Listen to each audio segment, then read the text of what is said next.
The man on the roof. He was escaping from the police, and they trapped him in an alleyway or something, and he got onto the roof, and that was it, stalemate. And he was on the roof for about 12 hours, and they sent him up some lunch, some KFC, and people thought it was outrageous that police would spend taxpayers' money on KFC. Do you want to have a look at the picture of this guy? It's not actually very good publicity for Nike, is it? Because they probably airbrushed that brick out and put a javelin in there.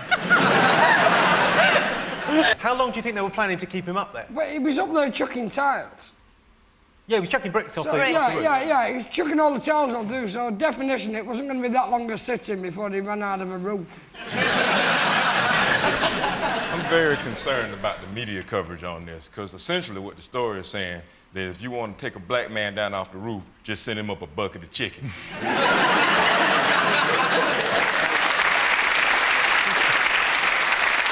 Right, that's your answer. Let's have a look and see whether it's one of the top 5 talked about things this week.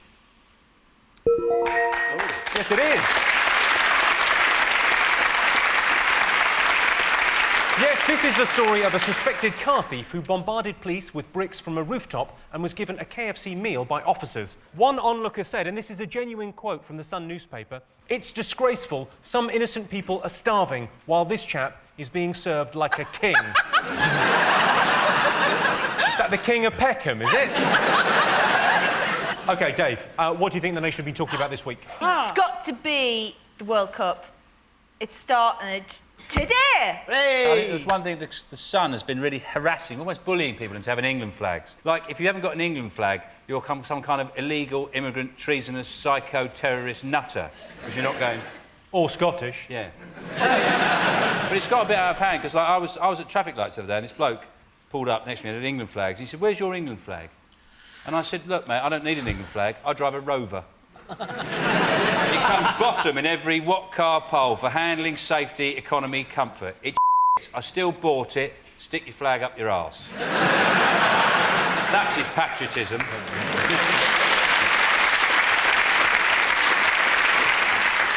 I'm gonna enjoy the World Cup. I'm gonna pay attention to it in a way I never have before. See, the thing is, America loves it when you win.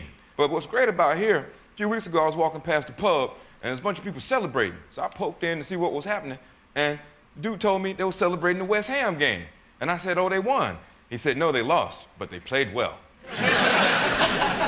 And also, 2 teams can play and draw here, and people will still can possibly be happy about that. In America, that's just 2 teams that didn't win. So I'm learning more about the culture, and what y'all see is good enough for victory or near enough. I'm looking forward to that. 72% of Americans believe that in a war with creatures from another planet, America would triumph. True or false? Independence Day, America won. Yeah. War of the Worlds, America won. Yeah. Planet of the Apes, America didn't win. So I think if those documentaries are anything to go by, then 2 out of 3 sounds You know plausible. one problem with Independence Day? What? They won with a laptop, yeah? Yeah. They managed to hack into the alien computer and bring down the spacecraft. I can't get my laptop to interface with the printer. Good luck with finding a SCART league for the ball. My problem with War of the Worlds was there was no way to stop these aliens, and then suddenly they all just get a cold and they die. That's the only way you beat them, though, isn't it? Like in the Triffids, they don't use conventional weapons, it's seawater. And I think the way to obviously beat aliens isn't with like normal weapons, is when they come down, they're on a lovely big buffet, right? It's all dodgy prawns, mussels that haven't opened properly, put a bit of chilli in the tiramisu. I think it's true. I think it's terrifying, but it's true. I think the Sorry, alarming thing Peter, about can I that... just clarify? Aliens are not coming, they're not on their way. It's just a story. It's like a what if. Oh, I see. It seems like another one of them factoids that points to how dumb Americans are, which I don't have no problem with. 72% of Americans believe that they win in a war against an alien race. What it doesn't say is that 72% of British people believe that a draw would be good enough.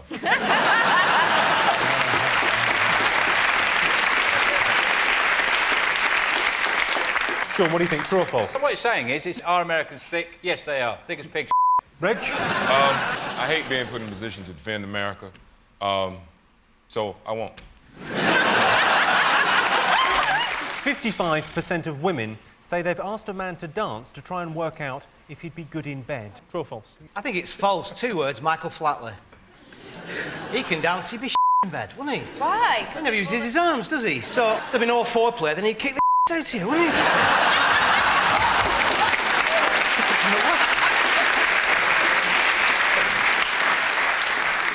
Do you think it's true? Have you ever pulled anyone who's a good dancer? No. But I do think if they're a good dancer, they can move their hips. Yeah, I reckon it. Oh, Jerry, that's so horribly frightening. Why do you pull your face, though? You dance more like you've been hung on some railings. Yeah, I do, ladies. It's Virgil from Thunderbirds at the party, relaxing after they've saved the world. I sit down and I'm brilliant. And the second I get up... People think you're allergic to music, don't they? You're so bad. He's got a music allergy. Turn it off! What are you going to go for? I think it's true. True, I think, I do. well, men can't dance, generally speaking, and women judges are men anyway, so... Well, I can tell you that the answer is true. Yes, 55% of women have asked a man to dance to try and work out if he's good in bed. To be fair, dancing is a good indicator. I tend to dance for about 10 seconds and then I have a bit of a cry.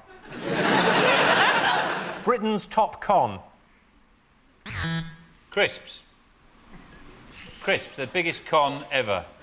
If you compare the actual weight ratio to cost of actual potato you get in a bag of crisps, it's disgraceful. In an average bag of crisps, there isn't even a quarter of a effing potato in there. Yet they manage to charge upwards of 45 to 50 pence for a bag of them.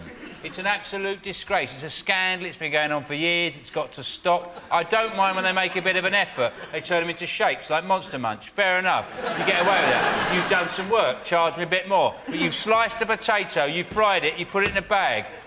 It should cost about 3p. Is it Kinder Surprise? It's a top con, that, isn't it? It's not a surprise, it's a plastic toy. You know what it's going to be. If it was a mouse's head, that would be a surprise, wouldn't it? No, then it would be called Kinder Shock. Top con. Is it those phone lines that when you phone you up, they say you've won a holiday? And you go, no, I've No, not. it's the ones you ring up for sex. You are both right. Oh. But you got it first, so you get the point. Woo!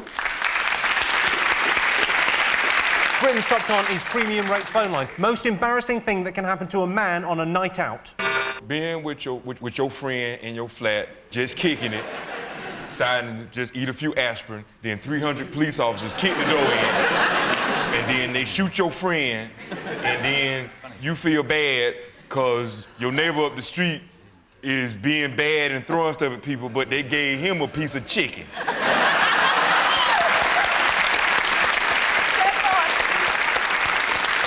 I had a very embarrassing thing. I was in a restaurant once. I was on my own, and there's 2 women. They kept looking across at me. And after a while, about 4 or 5 times, I went, hi, like that. And they went, and they went, huh. And then I looked round. I realised there was a menu board above my head. I've done that. Oh, it's not me. That's horrible. Is it having your flies undone? Yes, correct answer. Yes, according to this survey, the most embarrassing thing that can happen to a man on a night out is leaving his flies undone. On the plus side, though, you do get your own seat on the bus. Don't you, Johnny?